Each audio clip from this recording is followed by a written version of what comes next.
Hello guys, मैं हूं doctor Ram Meharbaniwal, professor educator motivator.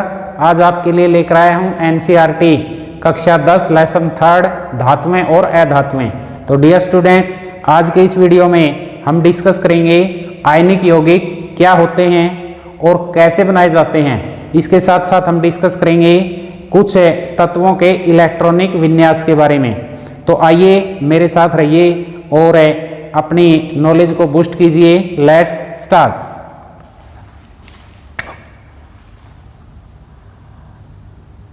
तो आज का हमारा जो कॉन्सेप्ट है वो है आयनिक यौगिक। आयनिक यौगिक या विद्युत संयोजक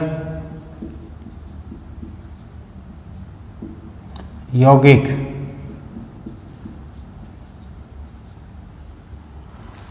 तो इसमें देखिए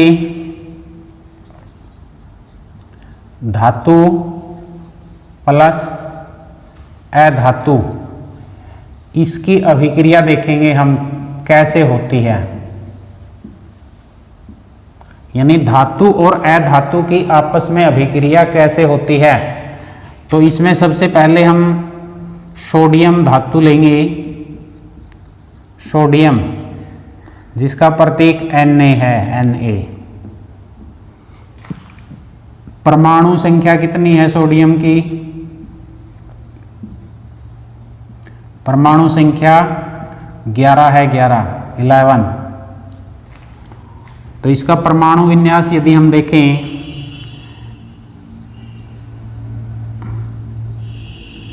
इलेक्ट्रॉनिक विन्यास, तो वो क्या है? पहले कक्ष को हम K मानते हैं, दूसरे को L, तीसरे को M। तो पहले में 2 आते हैं, दूसरे में 8, यानी 11 में से पहले में 2, दूसरे में 8, तो 11 में से 10 यहाँ आए, तो बाहर वाले के लिए क्या बचा? 1। तो इस कक्ष को हम बाहरी कक्ष कहते हैं। इस कक्ष को क्या कहेंगे हम? बाहरी कक्ष। यानी परमाणु संख्या कितनी थी सोडियम की? 11। तो पहले वाले कक्ष में 2 आते हैं, जैसे इसमें 2n2 का एक फार्मूला है। तो इस तरीके से हम, यानी ये पहला कक्ष है, ये दूसरा कक्ष है और ये तीसरा कक्ष है। तो इसको समझने के लिए देखिए क्या करना पड़ता है हमें ये देखना है कि जो तत्व हैं वो परमाणुओं से बने हुए हैं, परमाणुओं से।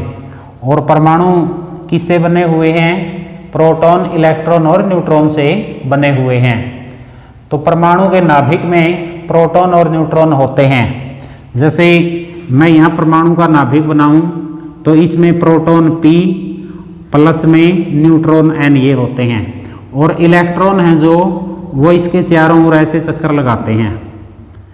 तो ये जो एक चक्कर है इसको मैं K कहूँगा।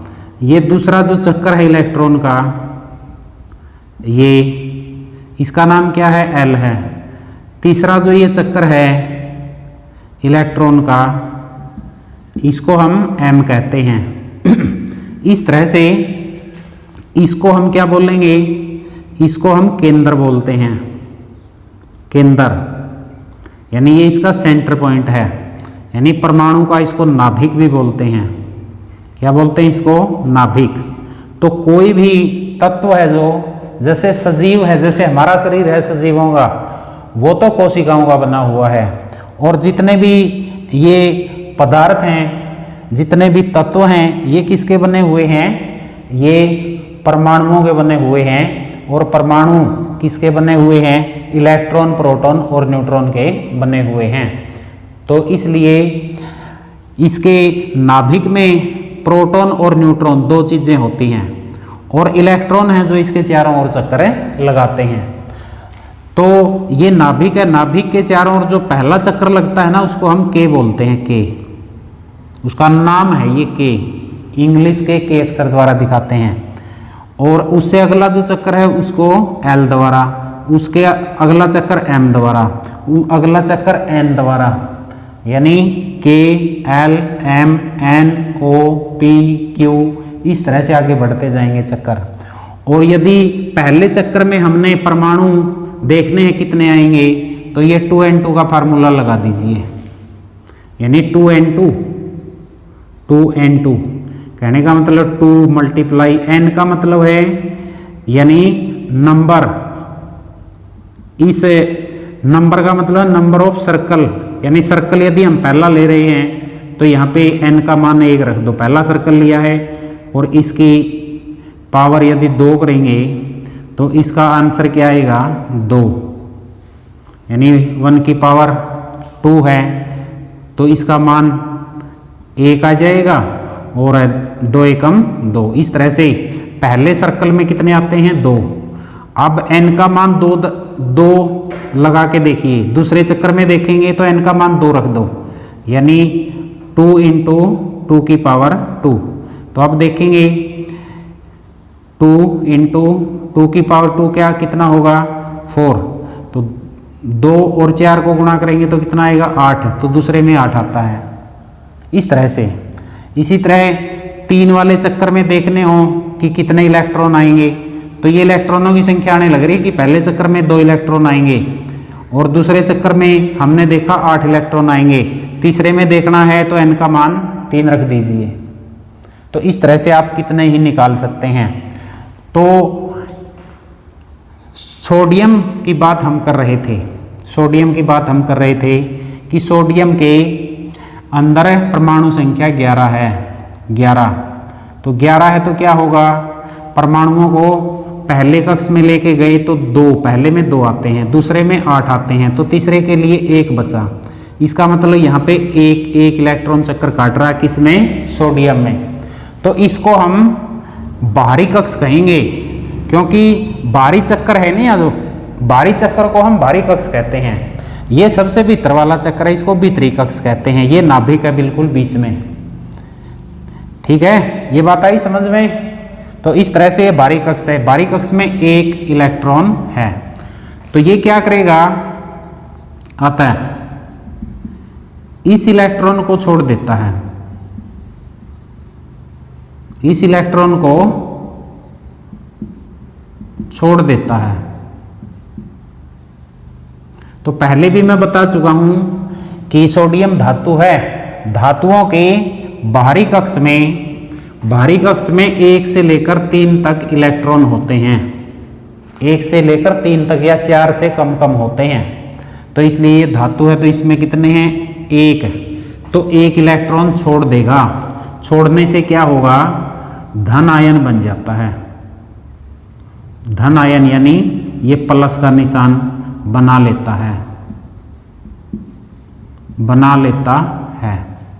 तो ये तो है सोडियम की बात। अब हम बात करेंगे अधातु, और वो कौन सी, क्लोरीन। तो सबसे पहले ये क्लोरीन है, क्लोरीन, तो ये इसका प्रतीक है। तो इसकी परमाणु संख्या कितनी है,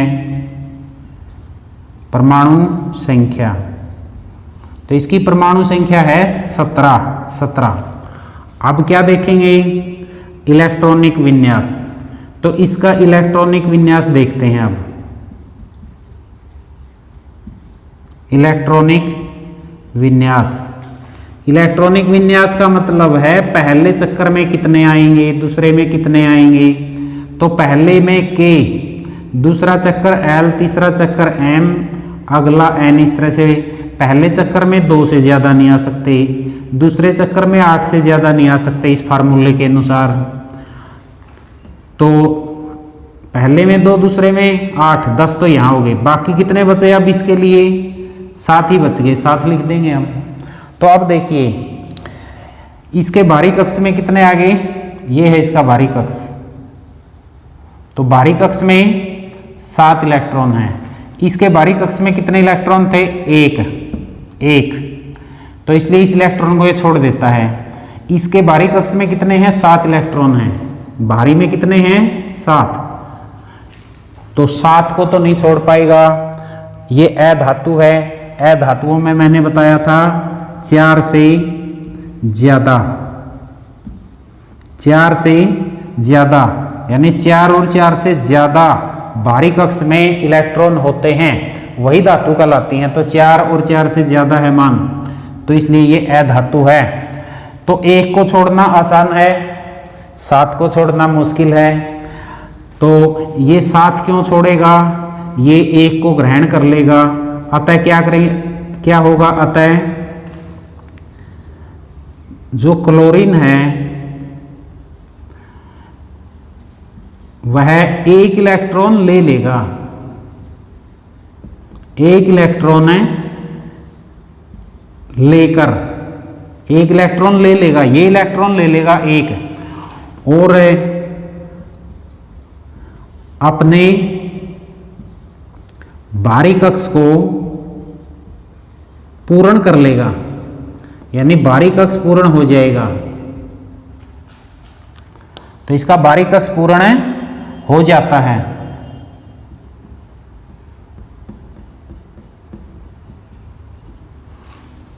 यदि 1 इलेक्ट्रॉन ये सोडियम से ले ले तो 7 पहले हैं, 7 और 1 कितने हो जाते हैं? 8।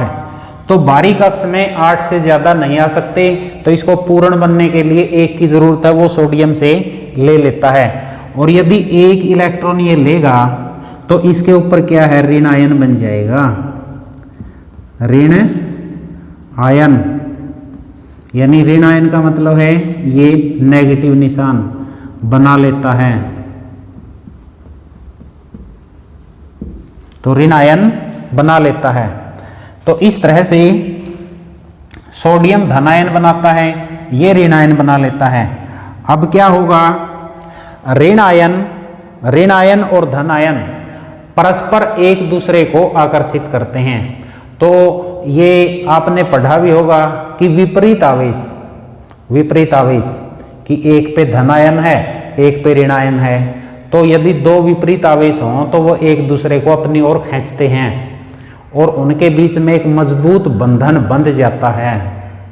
तो इस प्रकार सोडियम और क्लोरीन दोनों के बीच में विपरीत आवेश है, तो ये आपस में मजबूत बंधन से बंध जाते हैं और आयनिक यौगिक बना लेते हैं।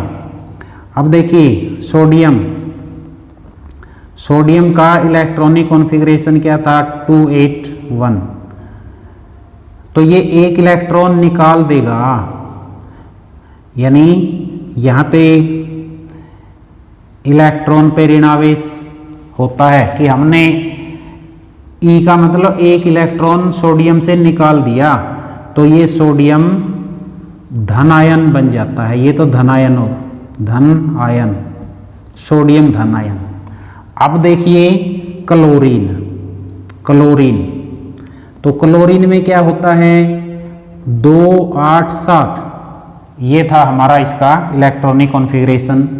तो क्लोरीन क्या करती है? क्लोरीन में ये जो इलेक्ट्रॉन है ये यहाँ प्लस हो जाता है आके, तो फिर क्या हो जाता है? क्लोरीन के ऊपर ऋण आवेश हो जाता है, तो इसको क्लोरीन ऋण आयन बोलेंगे, या क्लोराइड ऋण आयन, ये सोडियम धन आयन। अब देखिए दोनों कैसे मिलते हैं फिर ये सोडियम के ऊपर क्या है? यानी 1 इलेक्ट्रॉन है सोडियम के ऊपर क्या है? 1 इलेक्ट्रॉन। प्लस में क्लोरीन है, क्लोरीन के ऊपर कितना है? यानी 7 इलेक्ट्रॉन है, 7, 2, 3, 4, 5, 6 और एक साथ यहाँ लगा दिया। यानी क्लोरीन के ऊपर बाहरी कक्ष में कितने इलेक्ट्रॉन थे? 7। ये 7 निशान लगा दिए, इलेक्ट्रॉन दिखाइए क्रॉस के द्वारा। इसके बाहरी कक्ष में 1 इलेक्ट्रॉन था, ये 1 इलेक्ट्रॉन दिखा दिया।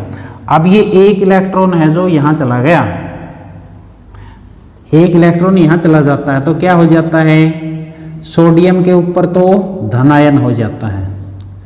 उसके बाद जो क्लोरीन है, क्लोरीन, अब इस क्लोरीन को देखिए, क्लोरीन, तो क्लोरीन के ऊपर 1 इलेक्ट्रॉन, 2 इलेक्ट्रॉन, 3, 4, 5, 6, 7 तो ऑलरेडी हैं। एक ये सोडियम वाला यहाँ पे आ जाता है और इसके ऊपर ऋण आयन बन जाता है और इस तरह से ये सोडियम क्लोराइड बन जाता है।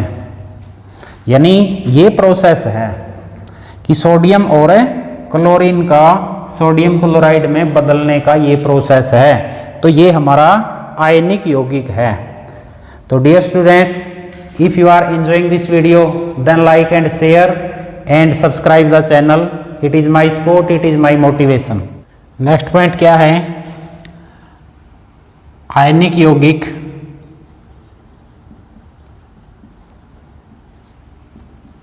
की परिभाषा क्या है? आयनिक यौगिक की परिभाषा, तो क्या परिभाषा है? यानी धातु से अधातु में इलेक्ट्रॉनों के चले जाने से जो यौगिक बनते हैं, यानी धातु से अधातु में इलेक्ट्रॉन चले जाते हैं। जैसे सोडियम से इलेक्ट्रॉन क्लोरीन में गया है, तो इस तरह से जो आयन बना है वो आयनिक यौगिक या विद्युत संयोजक यौगिक कहलाता है। यानी धातु से इलेक्ट्रॉन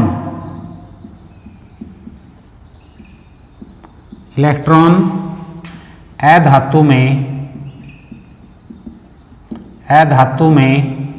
स्थानांतरित हो जाते हैं।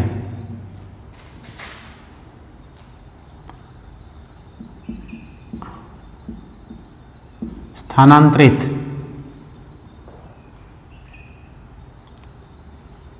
होते हैं। तो ऐसे यौगिक क्या होते हैं? ऐसे यौगिक आयनिक यौगिक होते हैं। यानी धातु से इलेक्ट्रॉन अधातु में स्थानांतरित हो जाते हैं, तो उसको हम आयनिक यौगिक कहते हैं। जैसे हमने एग्जाम्पल देखा था सोडियम क्लोराइड, सोडियम और क्लोरीन से जो सोडियम क्लोराइड बना है, तो ये आयनिक यौगिक है। अब अगला जो पॉइंट है हमारा, आयनिक यौगिकों के गुण धर्म क्या हैं? गुण धर्म का मतलब है विशेषताएं। तो इनकी सबसे पहली विशेषता क्या है? भौतिक प्रकृति देखेंगे इनकी कैसी है। भौतिक प्रकृति, तो ठोस और कठोर होते हैं। ठोस और कठोर होते हैं। क्यों होते हैं, इसका कारण क्या है? क्योंकि धन आयन प्लस ऋण आयन का मजबूत बंधन होता है, का मजबूत बंधन। इस कारण से कि धन आयन और ऋण आयन इन दोनों का मजबूत बंधन होता है, इसलिए ये ठोस होते हैं। और क्या है इसकी क्वालिटी? भंगुर होते हैं, भंगुर। दबाव डालने पर टूट जाते हैं, दबाव डालने पर टूट जाते हैं। तो ये क्वालिटी है इनकी फिजिकल क्वालिटी। अब देखिए गलनांक व क्वथनांक, यानी इनके गलनांक और क्वथनांक। पहले भी बताया, गलनांक का मतलब है जिस पे कोई तत्व गलना शुरू कर देता है, जिस पे कोई यौगिक गलना शुरू कर देता है वो टेम्परेचर। क्वथनांक का मतलब है जिस पे कोई यौगिक उबलना शुरू कर देता है वो यौगिक। तो अधिक होते हैं, यानी इनके गलनांक अधिक होते हैं। और क्यों होते हैं, इसका क्या कारण है? क्योंकि धन आयन और ऋण आयन से बने हैं। पहली बात ये है, धन आयन और ऋण आयन से बने हैं, तो उनको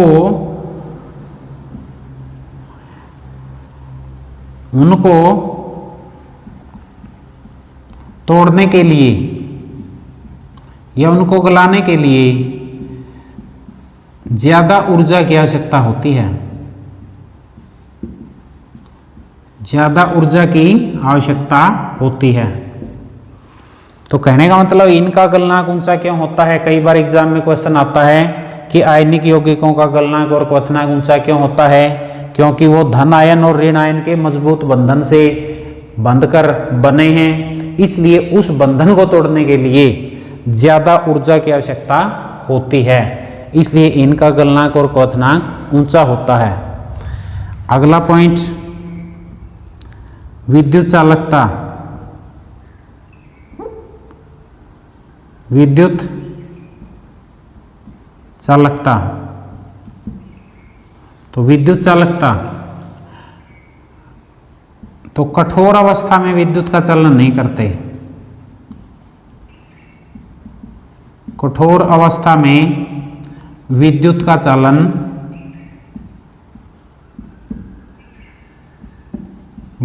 चालन नहीं करते हैं। यानी जब कठोर अवस्था में हो, और कौन सी अवस्था में करते हैं फिर ये? जलीय विलयन में। जलीय विलयन में या तो इनको जल में घोल दिया जाए या इनको गला दिया जाए गलित अवस्था में। गलित अवस्था में विद्युत चालन करते हैं। विद्युत चालन करते हैं, यानी ठोस अवस्था में नहीं करते, जलीय या गलित अवस्था में करते हैं। उसके बाद जो फोर्थ क्वालिटी है इनके अंदर, वो क्या है? घुलनशीलता। घुलनशीलता, तो जल में घुलनशील हैं। जल में घुलनशील हैं। और जैसे केरोसिन और पेट्रोल आदि में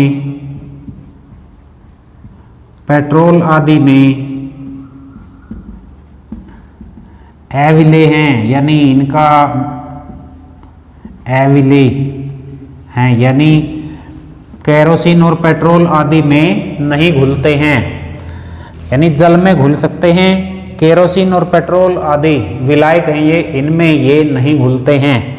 यानी आयनिक यौगिकों के ये 4 गुणों के आधार पे हम डिस्कस कर सकते हैं कि ठोस अवस्था होती है इनकी, कठोर होते हैं। क्यों? धन आयन और ऋण आयन का मजबूत बंधन से बनते हैं।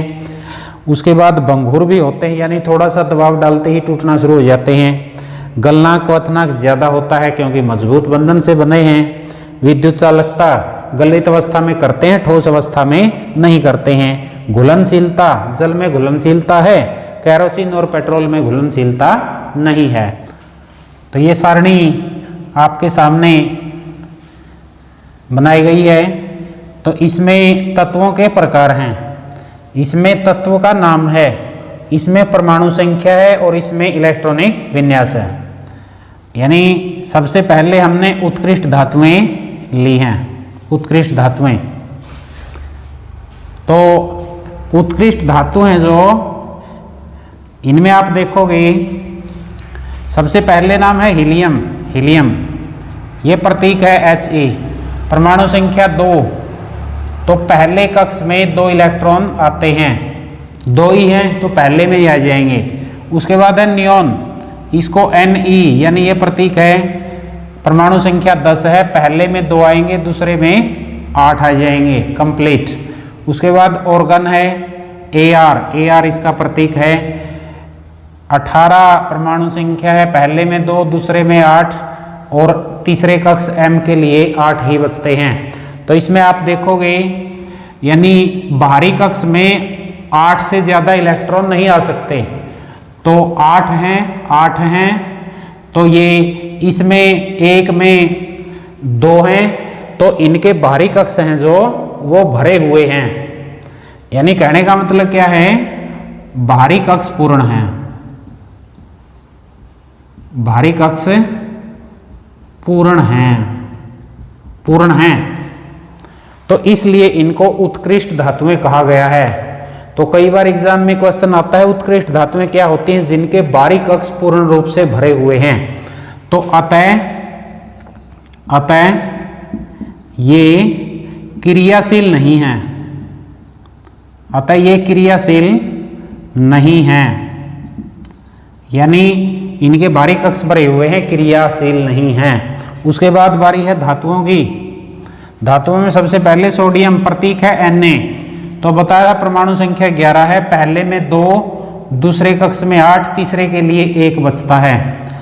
अगली धातु है मैग्नीशियम, Mg प्रतीक है इसका, 12 परमाणु संख्या है, पहले में 2, दूसरे में 8, तीसरे के लिए 2 बचते हैं। उसके बाद एल्यूमिनियम Al द्वारा दिखाई जाती है, तो इसकी परमाणु संख्या 13 है, पहले में 2, दूसरे में 8 इलेक्ट्रॉन और तीसरे के लिए 3 बचते हैं। उसके बाद अगली धातु है पोटेशियम, इसको हम K द्वारा दिखाते हैं, इसमें 19 है परमाणु संख्या, पहले में 2, दूसरे में 8, तीसरे में 8। यदि हम यहाँ 9 लिख दें तो बाहरी कक्ष बन जाएगा ये, तो बाहरी कक्ष में 8 से ज़्यादा आ नहीं सकते, इसलिए 8 रख के एक अगले कक्ष में गया है। उसके बाद कैल्शियम का जो प्रतीक है, सिंबल है, वो है Ca, कैल्शियम। इसकी परमाणु संख्या 20 है, पहले में 2, दूसरे में 8, तीसरे में 8, उसके बाद 2। तो इस तरह से आप देख रहे हैं बाहरी कक्ष में 2, 1, 3, 2, 1, यानी 4 से कम, यानी जो बाहरी कक्ष है उसमें 4 से कम इलेक्ट्रॉन हैं, वही धातुओं की विशेषता है। उसके बाद अधातुएं, और धातु है ना जो ये 4 से कम इलेक्ट्रॉन है जो इनको छोड़ देती हैं, इसलिए इनके ऊपर धनावेश होता है। अधातुओं में क्या है, बाहरी कक्ष में आप देखोगे कि 4 से ज्यादा इलेक्ट्रॉन मिलेंगे आपको। तो इसमें सबसे पहले हम देखेंगे नाइट्रोजन, N है इसका प्रतीक, तो 7 परमाणु संख्या, पहले में 2, दूसरे के लिए 5 बच जाते हैं। ऑक्सीजन का O प्रतीक है, 8 परमाणु संख्या, पहले में 2, दूसरे के लिए 6 बच जाते हैं। उसके बाद फ्लोरीन है, F द्वारा दिखाते हैं, 9 टोटल इलेक्ट्रॉन 9 हैं, यानी पहले में 2, दूसरे में 7 आ जाते हैं। तो अगली अधातु है फास्फोरस, इसको P द्वारा दिखाते हैं, तो इसकी परमाणु संख्या 15 है, तो पहले में 2, दूसरे में 8, तीसरे के लिए 5 बच जाते हैं। सल्फर का प्रतीक ऐसा है, इसके 16 परमाणु संख्या है, पहले में 2 आएंगे, दूसरे में 8, तीसरे में 6 बच जाते हैं। फ्लोरीन, उसके बाद है क्लोरीन की 17 हम पढ़ चुके हैं, 2, 8, 7। तो अब इसका बाहरी कक्ष देखिए, 5, 6, 7 आ रहा है, यानी 4 से अधिक, 4 या 4 से अधिक है, 4 या 4 से अधिक है। तो यही अधातुओं की विशेषता होती है।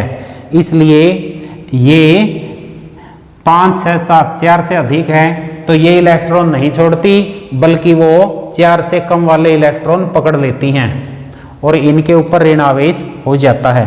तो डियर स्टूडेंट्स, उम्मीद करूंगा कि आज का ये टॉपिक काफ़ी रोमांचक था, काफ़ी इंटरेस्टिंग था, आपको समझ आया होगा।